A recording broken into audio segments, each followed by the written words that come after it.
Kylie Rodney has been officially identified as the person whose body was found along with her SUV at Prosser Creek Reservoir.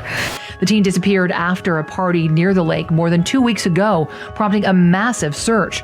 Rodney's car was found over the weekend by a specialty dive team, Adventures with Purpose. Sometimes YouTubers set out for treasure hunts, adventurous explorations, maybe a few jump scares. But in some horrifying cases, these creators accidentally stumble upon real-life crime scenes while filming, and what starts as normal content quickly turns into a nightmare, all captured on camera for the world to see. These are YouTubers accidentally stumbling upon disturbing crime scenes. Starting with YouTube vloggers, the Bthuns, who were filming when they came across this van of a missing couple that authorities had been searching for weeks. And shockingly, there was a dead body inside. We now know Gabby Petito's official cause of death, but of course, so many questions still remain about this case. There was so many things that were just coincidence that lined up for it to be kismet, I guess, and we were just at the right place at the right time. On August 27th, 2021, Jen and Kyle Bthun, a Florida-based family of travel vloggers known online as Red, White, and Bthun, were just doing what they always did, driving through scenic routes and filming their adventures. However, on that day, they happened to be passing through the Grand Teton National Park when their dash cam unknowingly captured something chilling. Footage of a white Ford Transit van that belonged to Gabby Petito and Brian Laundrie. At the time, they had no idea how significant that clip would have become. But later, it turned out to be a crucial piece of evidence that helped the FBI locate Gabby's remains and spark a full-blown nationwide manhunt for Laundrie. Now, for proper context. The Bthun family was traveling full-time in a revamped 1983 Silver Eagle bus exploring the U.S., documenting everything on their YouTube channel. At the time, the channel had about 18,000 subscribers, but on that late August evening, somewhere between 6 and 6:30 p.m., they were in Wyoming's Bridger-Teton National Forest looking for a place to camp in the Spread Creek dispersed camping area. And that's when their GoPro dash cam caught a glimpse of a white van with Florida plates parked off to the side near a creek bed. The Florida tags caught their attention because, let's be honest, seeing a Florida plate all the way out here in the remote backwoods of Wyoming is pretty rare. And we passed by their van, or a white van, and the white van had Florida plates. And we were excited because, we're Florida, hometown Tampa Bay. And so we wanted to stop and talk to them. As you just heard, they even thought about stopping to say hi, but that van looked dark and empty, and there didn't seem to be anyone around, so they just kept driving, totally unaware that they had just filmed something connected to one of the most talked about cases in the country. Weeks later, on September 19th, Jen was editing their travel footage for an upcoming Sunday upload when things started to click. A Facebook user had suggested that anyone who was in the area during late August check their videos in light of Gabby Petito's recent disappearance. Curious, Jen and Kyle went back to their footage and froze. The white van in their dash cam looked exactly like the one being circulated all over the news, matching the description of Gabby and Brian's 2012 Ford Transit. Now, Gabby Petito, a 22-year-old travel influencer, had been on a cross-country road trip with her 23-year-old fiancé, Brian Laundrie. They started out from Long Island, New York on July 2nd, 2021, and had been sharing that journey online as they visited national parks. But then in late August, Gabby suddenly stopped communicating with her family. And then on September 1st, Laundrie returned to Florida, alone, in that same white van. Gabby's family started asking Laundrie questions about their daughter's whereabouts, but he kept silent, never wanting to talk about what had happened. At the same time, Jen and Kyle, realizing they probably had the one piece of evidence that could make a difference in finding out what happened to Gabby, sent the raw 2.5K resolution video to the FBI and then posted it publicly on their YouTube channel that same day. We actually weren't able to find any sites, and we ended up driving back through, saw it again, but here it is on the left. And I slowed it down so you can possibly see it a little bit better. A U.S. Marine vet named Brent Shavnor enhanced that footage and spotted something spine-tingling. He noticed that the van's rear door appeared to shut just as the Bthuns drove past, leading many to wonder if something had been at the scene at that moment. Eventually, the FBI pulled up to the location on the YouTube video and found Gabby's lifeless body close to where the van had been parked. Her death was ruled a homicide caused by strangulation, and it's estimated that she'd been dead for 3 to 4 weeks, placing her death right around the end of August. Everyone couldn't stop thanking the Bthuns for helping narrow down the search for Gabby and also giving a clearer understanding of what happened to her. Like their role in the case was covered everywhere from NBC to ABC to the New York Times. And even though the FBI never confirmed their clip was the reason they found Gabby, there's no doubt the video must have played a huge role. Meanwhile, back in Florida, Brian Laundrie was suspect numero uno. His parents report him missing on September 17th, and at first, they claimed he left home on the 14th, but later changed that date to the 13th. Investigators then scoured the Carlton Reserve in Florida, where he was believed to have gone hiking, and a few days later, they raided the Laundrie home, seizing the white van and an external hard drive they believed might hold evidence of a felony. But while they didn't release details about what was on it, a federal arrest warrant was issued for Laundrie just a few days later, on September 23rd, for unauthorized use of Gabby's debit card, totaling around $1,000. Finally, on October 20th, 2021, Brian Laundrie's body was found in Myakkahatchee Creek Environmental Park, along with a dry bag and a notebook. This man took his own life with a gunshot. But just like the Bthun family, this next YouTuber also stumbled onto a crime scene. Only this time, it was connected to a crime no one even knew about. I just sprayed him down. I'm gonna give it a minute in case there's other nests and I'll check. But I'm gonna go ahead and get this one white there. That was Kevin Hansen, just minutes before uncovering a shocking crime scene in the backyard of a client's lawn he was mowing. So Kevin runs a YouTube channel, Lawn Care Juggernaut, and on that day, he was working on what he thought was an abandoned foreclosed property in his area. And although the video was uploaded to his channel on April 20th, 2022, the footage actually came from back in October 2021. Now, Kevin hadn't shared it right away because there was a ton of investigations going on, and he just couldn't upload it yet. However, according to the video, he first pulled up to the property because of how neglected it looked. The yard was overgrown, the windows were wide open, and everything screamed abandoned. Then, after knocking on the door and then at a neighbor's house and getting no answer, he spoke to someone walking by who mentioned the place had been foreclosed for a while and no one had been there ever since. And yeah, that's a little spooky, but it was daytime, so I guess Hansen wasn't worried. So, just like he usually does, he decided to work on this overgrown lawn and film the process for his YouTube channel. After a while, his wife Rachel popped by to help out, but as they walked toward the backyard of the property, something started to feel off. Or should I say, smell off. Ew. Ew. You smell it? Yeah, what is that, death? That is something dead. Oof. Oof. Not a... Hope it's not a person? Yeah. Come on, Rachel, get out of town. It's probably... Hansen and his wife said they smelled something like death, but to avoid alarming his wife, Hansen allowed her to leave before exploring the area a little more. Kevin peeks inside the house, and again, something's not sitting right.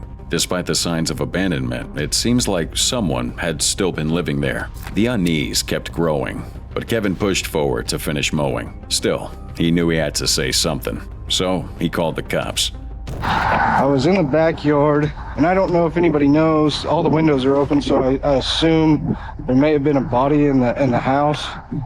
So I just wanted to kind of give you an address, and that way somebody could do a wellness check just in case. Within a half an hour of that call, police arrive. They do a wellness check and confirm someone had died inside. And just like that, the yard he and his wife were just chilling on turns into a crime scene. Kevin, clearly shaken, talks to the cops, filling out a witness statement, and packs up his gear to leave. I'm heading home now, gonna get cleaned up, and we'll see if this ever sees the internet. I don't know how to put it up and be respectful. Right now, that video has over 11 million views and more than 30,000 comments, most of them hyping up Kevin for having instincts sharper than a crime dog on espresso. And now, speaking of instincts, this next one has the intuition of a wizard, managing to solve a tragic case involving two teenagers that even the best detectives couldn't figure out. Oh, okay. That's 100% a car right in front of my face. I've been looking all day and I finally found a car. Let's just get in the water. Let's go for a dive, see what's down there. On December 1st, 2021, a YouTuber named Jeremy Bosides, who also happened to be a volunteer cold case investigator, drove into Calf Killer River in Sparta, Tennessee, and made a chilling discovery: a submerged 1988 Pontiac Grand Am, and inside that car were the remains of Aaron Foster and Jeremy Bechtel, two friends that had been missing for over 21 years. Way back on April 3rd, 2000, Aaron and Jeremy disappeared after leaving Aaron's house in Sparta around 10 p.m. Aaron's driving her Pontiac Grand Am, and the two, both seniors at White County High School, were known for being close friends. Aaron was a bit of a perfectionist, and Jeremy was the athletic type. Both were described as kind and well-liked. However, that night, Jeremy had called his dad, Ronnie Bechtel, to ask for a ride the next day. Aaron's brother Will also remembered seeing him that evening after they picked him up from an arcade. Now, they'd gone to a party earlier and returned home before heading out again, presumably back to that same party. But after that, no one saw or heard from them again. Their sudden disappearance fuels all sorts of rumors. Some thought they had run away to Florida. Others whispered about a possible murder, a drug deal gone bad, or maybe even revenge from a jealous ex. Authorities looked everywhere, from local wells to leads all the way to Pensacola, Florida, in 2005 and 2006, but nothing ever turned up. No car, no remains, no real answers, and just like that, the case went cold for over 2 decades. This is Exploring with the Nug. My name is Jeremy, and today we are back in Sparta, Tennessee to continue the search for the two missing teenagers that vanished over 20 years ago.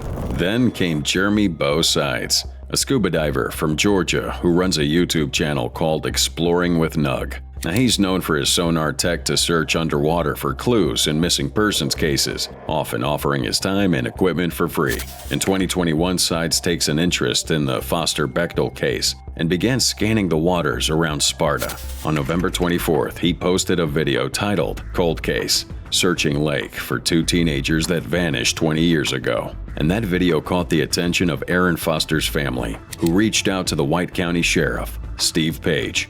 At the time, Sheriff Page had just reopened the case, and after hearing from the family and watching Sides' video, Page realized that the department didn't have that kind of advanced sonar equipment Sides was using, so he gets in touch with him and pointed Sides toward the Calf Killer River near Highway 84. This suggestion was based on a fresh review of old reports, which clarified that the teens were last seen leaving Foster's house, not the party, as earlier investigations had assumed. And that tiny but crucial detail had sent prior searches in the wrong direction.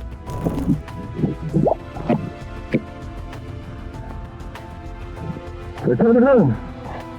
They're coming home.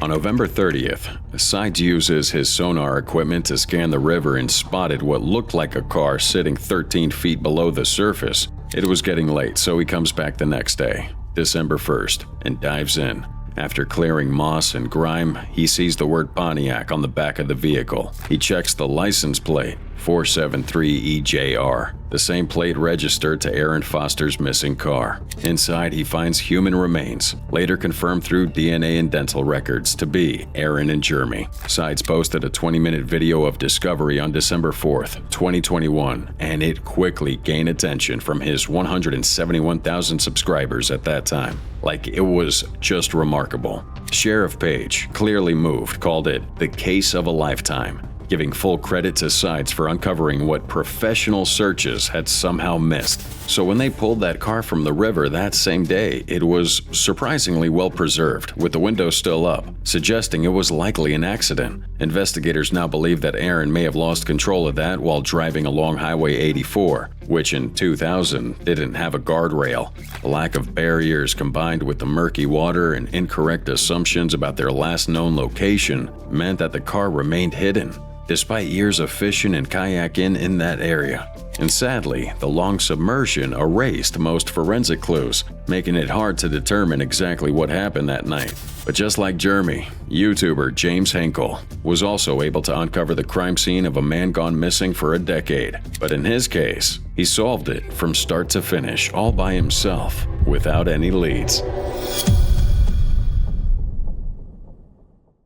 Camden County Sheriff's Office and firefighters from the Mid-County Fire Protection District recovered more remains related to Donnie Irwin yesterday. This is the remarkable moment a YouTuber broke open a case that had been unsolved for a decade. There in the water, a car belonging to 59-year-old Donald Irwin, an Army veteran who went missing in Missouri's Ozarks back in December 2013. December 14th, 2023. James Hankle from Missouri, a YouTuber and true crime enthusiast running a channel called Echo Divers, makes a chilling discovery that's gonna reopen and ultimately solve a decade-old case. In a small overlooked pond near Camdenton, Missouri, he spotted a submerged Hyundai Elantra. The car had belonged to Donnie Irwin, a 59-year-old Navy veteran who mysteriously disappeared back in 2013. And after 10 long years of unanswered questions, Hankle finally gave Irwin's grieving family the closure they'd been holding out for. So, back in 2013, Donnie Irwin, who had served in both the Army and Navy, was living in Camdenton and coping with some serious health issues. He had just lost his left leg, above the knee, and relied on medication, a wheelchair, and other essentials to get by. Now, on that morning of December 29th, 2013, around 9:30 a.m., he left his home to go get some cigarettes from a nearby gas station. It was supposed to be a simple everyday errand, but unfortunately, he never came back. Irwin was driving a silver 2002 Hyundai Elantra with Missouri plates MK6E3P. But strangely, he left behind some critical things: his wallet, glasses, medications, and even his wheelchair. That raised alarms, especially considering how dependent he was on those items. Investigators searched everywhere, by foot, on horseback, by boat, scouring the Ozarks and nearby towns, but found nothing.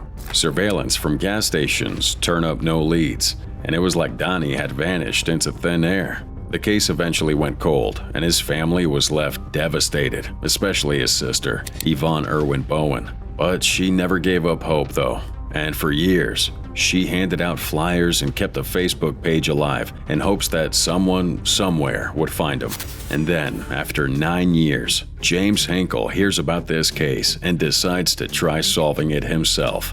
Based out of Clinton, Missouri, Hankle's not your average YouTuber. This guy's a volunteer firefighter, drone operator, rescue scuba diver, and he had a passion for cold cases. He'd been hooked on missing person stories ever since the 1991 disappearance of Angela Hammond from his hometown. And when he came across Irwin's case in 2022, it hit close to home, literally and emotionally. Irwin was a veteran, just like many in Hankle's family, and that was really all the motivation he needed. Hankle spent almost a year diving deep, literally and figuratively, into Irwin's disappearance. He documents the whole thing on his Echo Divers YouTube channel, and came to the conclusion that Irwin killed himself, which is the story most people ran with, didn't make sense to him. It's dark, he doesn't have glasses on, it's an accident. When you look at it like this, the accident theory kind of makes sense. It just does. Then, using a combination of sonar-equipped kayaks, drones, scuba diving, and good old-fashioned research, like digging through maps, GIS databases, and public records, Hankle started narrowing down possible locations where Irwin's car might have ended up. He even traced Irwin's family history, visited his old home in Kansas City, and checked every inch of back roads, caves, lakes, and parks, all to find Irwin. Where one of my targets is, to look at this pond that's just right here. Considering how shallow this is, we'll almost have to get right up next to it if there's a car in here, so. Acting on the theory that Irwin might have driven into a body of water since he didn't have his glasses on, Hankle went back to an area he'd initially overlooked, a small algae-covered pond near a highway near Irwin's home. And then, on December 14th, 2023, using his drone, he spotted something odd in that very pond. An outline just beneath the surface that didn't look natural. Ah, man, what is that? What's that? I can see it. See it? Yeah. I am directly on top of it. Okay. After getting permission from the landowner, Hankle notified the Camden County Sheriff's Office, and 2 days later, on December 16th, divers went into that pond and pulled up Irwin's long-missing Hyundai Elantra. The license plate matched, and just like that, they had finally found his car. Now at first, there were no human remains inside, but on December 23rd, cadaver dogs picked up the scent of decomposition in the water, and then the very next day, divers made a grim discovery: human remains, along with an artificial hip that matched Donnie Irwin's medical records. Now, investigators were waiting for official forensic confirmation, but they were confident that they'd finally found him. Plans were made to drain the pond completely, just in case more evidence remained hidden below. For Irwin's family, the discovery brought an emotional mix of heartbreak and relief. But as for Hankle, he didn't want that spotlight. He said his goal was never about recognition. It was about helping that family. Regardless, the Camden County Sheriff's Office publicly thanked Hankle and all the volunteers who supported the search. And in the end, James Hankle proved that you don't have to wear a badge to solve a mystery. Hi, my name is Levi Comtock, and what I have here is what I believe could be a crime. And maybe at first you might not think so, but I'm going to tell you a quick story. That was Levi Comtock, a Colorado YouTuber who uploaded a series of videos after stumbling across what he believed was a serial killer's dump site, filled with at least 10 women's high heels mysteriously abandoned deep in the desert. The first video was uploaded on May 10th, 2024, to a YouTube channel called Supply Hoss 1775, and it instantly gained traction on social media. In it, Comstock gives you a full walkthrough of strange and unsettling finds he makes while off-roading in a secluded area of western Colorado's desert. He claims he's out here testing out a truck when he finds a pond that he'd never seen out here, and which most people probably didn't even know existed. I believe we found 2 more sets of shoes, so we were up to 9 at that point. And I came back out here to the desert. I'm really trying to check this and figure out what to do. And I came out and found the 10th pair of shoes, which was the first pair of boots I showed you. Comstock went on to admit he had a gut feeling that what he had discovered might involve a criminal act. At one point, he said he did report the finding to a nearby sheriff's department, but says he was basically told not to worry, that it was likely nothing. Now, some reports say that law enforcement had already looked into that area in the past, and according to them, they found evidence of illegal dumping in that location, saying there was a significant amount of garbage, not just shoes. And as for the high heels, they're among the more frequently discarded items there. However, police say that if any new evidence points to possible criminal activity, the area would absolutely be reinvestigated. But Comstock wasn't satisfied with just finding the shoes. He felt that for there to be multiple matching pairs scattered around, especially near a pond that could easily be used to hide bodies, there was probably a real possibility that some serial killer had been abducting women, possibly sex workers, strippers maybe, based on the length and style of the heels. He suspected they may have been taken to that remote spot, since it's the kind of place that few people would ever think to search. And if the victims were really prostitutes, that could explain why no missing persons reports were made. Of course, this was just his theory, and to some, it might have sounded like a stretch. Although Comstock made it clear he's not a professional investigator, he did notice how low the pond's water level had dropped. At one point, he carefully walked out across a series of rocks leading to the middle of the pond, where he spotted something plastic sticking out of the mud. It turned out to be another broken high heel. And when he returned the next day, he wasn't alone. He brought a few friends with him, and they brought their tracking dogs. However, the dogs weren't trained to detect human remains. Comstock also speculated that whoever had dumped the shoes may have assumed they'd stay hidden underwater, especially back when the pond was full. So is this far-fetched, or maybe some series of crimes had actually taken place there in the past? What do you think? Let us know in the comments below. But once you're back, let's move on to our next YouTuber, who accidentally uncovered a crime scene linked to a brutal mass shooting in Kentucky. You are watching video filmed by Fred and Sheila McCoy. They're the two people Kentucky State Police credit with finding a body believed to be that of Joseph Couch, the suspected I-75 shooter. So Fred and Sheila McCoy were presented with a check for $10,000 this week. The couple spent days and days searching for Joseph Couch after police say he shot several people in Laurel County who were just driving down the highway. On September 18th, 2024, Fred and Sheila McCoy, a retired couple from Kentucky, best known for their YouTube channel, Hatfield McCoy Museum Adventures, accidentally made national headlines. And during a live stream in the Daniel Boone National Forest, they stumble upon what authorities would later confirm to be the body of Joseph Couch, the man suspected of carrying out a sniper-style shooting along I-75. That discovery, led by the scent of decay and a flock of circling vultures, ended an 11-day search that had left their community in a state of fear. The series of events began on September 7th, 2024, when 32-year-old Joseph Couch, a resident of Woodbine, Kentucky, bought an AR-15 rifle along with roughly 1,000 rounds of ammo from Center Target Firearms in London, Kentucky. Then, just hours later, he positions his Toyota vehicle near a ridge overlooking I-75 by Exit 49, located about 9 miles northwest of London in Laurel County. And from a 200 to 300-foot cliff, he opens fire, unloading an estimated 20 to 30 rounds onto the highway below. 12 vehicles are hit, 5 people injured. Fortunately, no one was killed. Some victims didn't even realize their car had been shot until much later. Now, before carrying out that shooting, Couch had sent alarming texts to his ex-wife, saying things like, "I'm gonna kill a lot of people. Well, try at least. And later, I'll kill myself afterwards."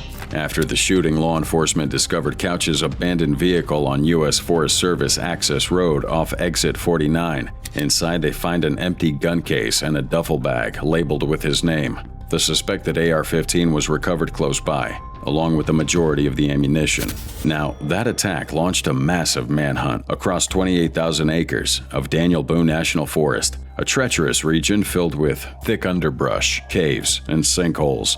For nearly 2 weeks, dozens of local and federal officers searched the rugged terrain using choppers, drones, canine units, and machetes to clear paths. Couch was considered armed and dangerous, prompting school closures, business shutdowns, and nervous residents checking security footage. The reward was $35,000 for his capture, $25,000 from Laurel County Crime Stoppers, and another $10,000 from a private donor. It's the first day. That would have been the 7th or 8th day. And now, and there was only 5 or 6 vultures. Now there's probably 50.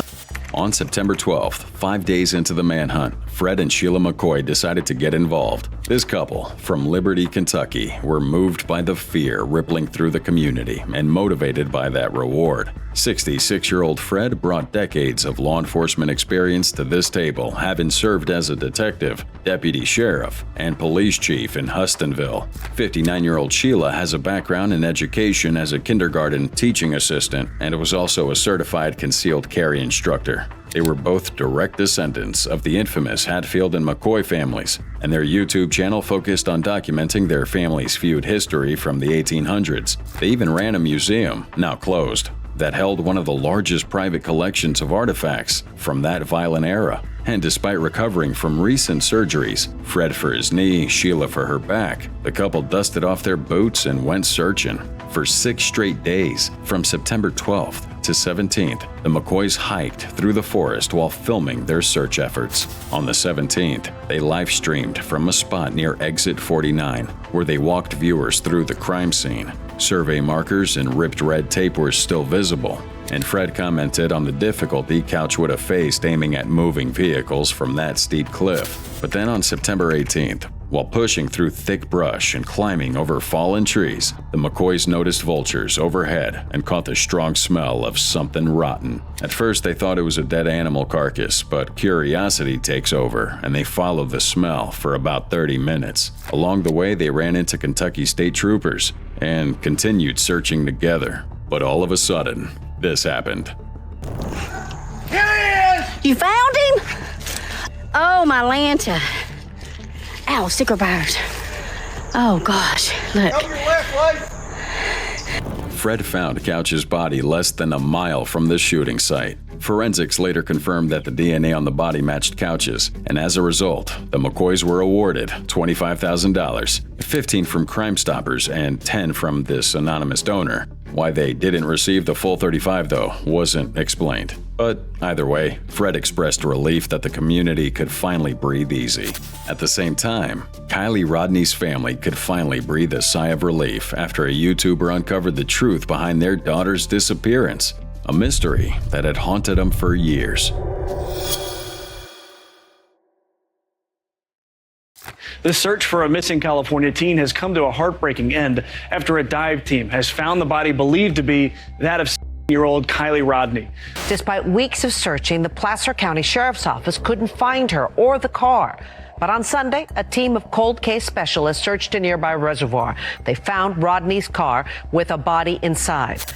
On August 21st, 2022, a volunteer dive team called Adventures with Purpose made a jaw-dropping discovery. Within just 35 minutes of launching their sonar boats into Prosser Creek Reservoir, they locate Kylie Rodney's silver 2013 Honda CR-V, flipped upside down in 14 feet of water, a spot authorities had already scoured for weeks with no luck. Kylie Rodney had vanished on August 6th after attending a large gathering at the Prosser family campground, prompting an enormous multi-agency search that racked over 20,000 hours of effort, even bringing in the FBI. Her sudden disappearance and the fact that her car and phone were also missing sparked widespread fear of a possible abduction. So, what exactly happened? So we've cleared the area behind the campground that was just behind where Nick serviced her car, allegedly, the day after she went missing. Adventures with Purpose, or AWP, is an Oregon-based team launched in 2018 by Jared Lasek, initially focusing on cleaning up the environment. But their mission takes a major turn when they stumble upon submerged vehicles that held missing persons. By 2022, they had solved over 23 long cold cases using sonar equipment, all while sharing their work with a massive YouTube audience of over 3 million subscribers. Now, on August 16th, AWP announces they're going to join the search for Kylie Rodney. They arrive in Truckee on August 19th after being invited by local officials.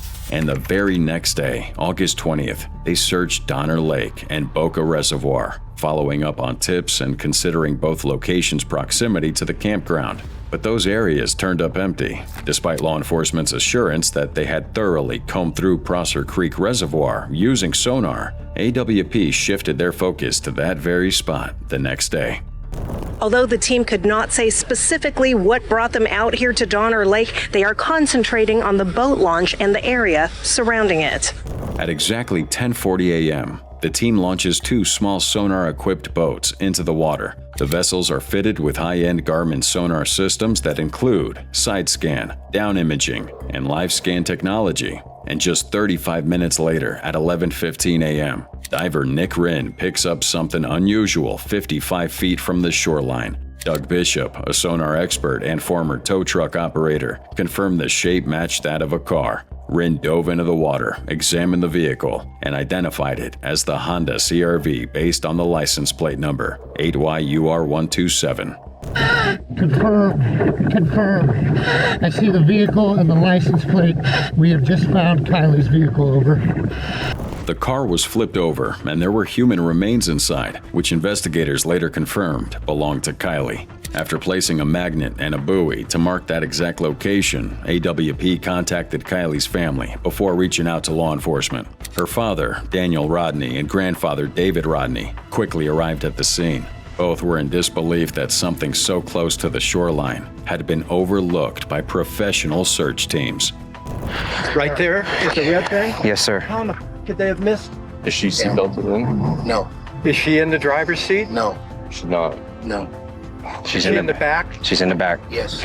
AWP released sonar images and underwater footage showing the license plate and car's windows. The passenger window was fully open, and the rear driver's side window was halfway down. Bishop said the vehicle may have likely sank quickly, and it wasn't surprising for it to end up upside down, as the air in the tires often causes that. However, what caught the team's attention was the remains weren't in the driver's seat, but in the rear cargo area.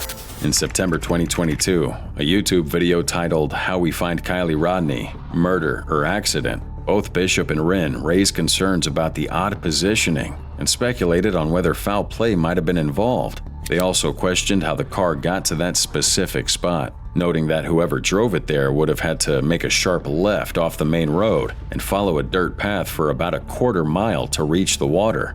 But despite those observations, the investigation, led by the Placer County Sheriff's Office, turned up no signs of foul play. An autopsy confirmed that Kylie's death had been accidental. A toxicology report shows both alcohol and THC in her system. AWP's ability to find what multiple agencies had missed was largely credited to their specialized sonar technology and the experience to use that properly. Captain Sam Brown of the Nevada County Sheriff's Office even acknowledged that their own equipment required extensive training, something not every operator may have had. He also points out that the reservoir's water level had dropped by about 3 feet vertically and up to 25 feet horizontally since the original searches, which may have made the car more visible during AWP's scan. Meanwhile, Placer County Sheriff's Office faced public scrutiny over how they missed that car. Officials defended themselves, saying that was a massive search area combined with poor underwater visibility and difficult terrain, making the mission incredibly tough. Plus, they shared cell phone data and maps with AWP, helping narrow down the search zone significantly. So yeah, the car was found, but it wasn't the outcome Kylie's family was probably hoping for. But now we have the case of Korean YouTuber Dosa Wuchi, who accidentally stumbled on a dead body while filming. On July 30th, 2024, South Korean YouTuber John Wuchi, better known online as Dosa Wuchi, unexpectedly came across a deceased individual inside a white sedan while live streaming on YouTube from an abandoned villa in Gangwon Province. Man, on that day, Wuchi and an unnamed companion were filming content at a deserted villa when they notice a white car parked in an empty lot just behind the building, near a barrier dividing 2 separate properties. Initially assuming the area was deserted, Wuchi becomes suspicious upon seeing this vehicle and starts live streaming to document what he's witnessing. Now, YouTube has taken down this video, but Wuchi could be seen approaching the vehicle and tapping on the driver's side window. He commented, "I think someone's inside, but something feels off." And after getting no response from his knocking, he and his friend decided to alert local police and emergency responders. When they arrived, they confirmed a dead body was indeed in the driver's seat. However, details such as the person's identity, approximate age, or cause of death were not made public. Authorities stated they had no immediate reason to suspect foul play and treated the situation as a routine case. Now, although the body wasn't shown in the video, the live stream quickly went viral, racking up over 700,000 views before YouTube took it down. And that was probably because law enforcement was still conducting investigations on the case. Nevertheless, though, we've now reached our final case, and this one's involving a YouTuber who found a decaying corpse hidden inside an abandoned church in Wisconsin, all while filming content for his channel.